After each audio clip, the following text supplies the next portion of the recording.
Семейният бизнес означава много, тъй като аз съм израснал в него. От много малък работя в някои от бизнесите ни и заради това смятам, че съм научил много, тъй като съм израснал тук.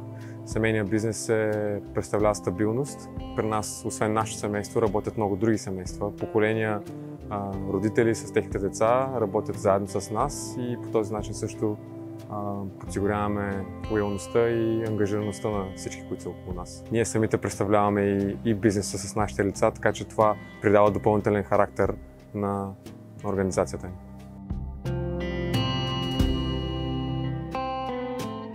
Уроци, които съм научил, са свързани с търпението и компромисите. Когато работиш с близки хора, често трябва да правиш компромис, често трябва да приемеш характера на другите такъв какъвто е, защото очевидно с тях ще работиш дълго време.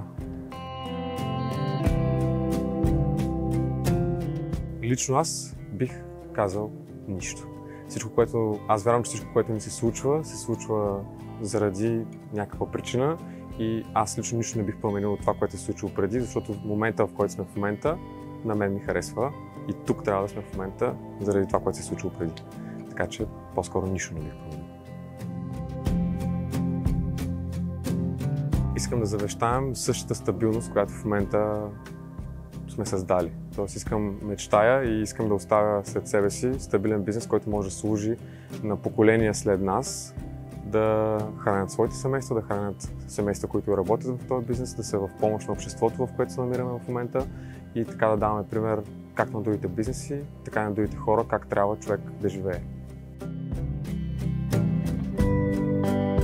Съвета, който бих дал на следващото поколение, би бил да бъдат заедно, да работят заедно, да забравят за момент индивидуалността си, но все пак да я използват като предимство в групова работа и наистина да се опитат възможно най-много да се пробват да работят с други хора около себе си, защото виждам, че това за нас ни помага и ние постигаме целите си заедно.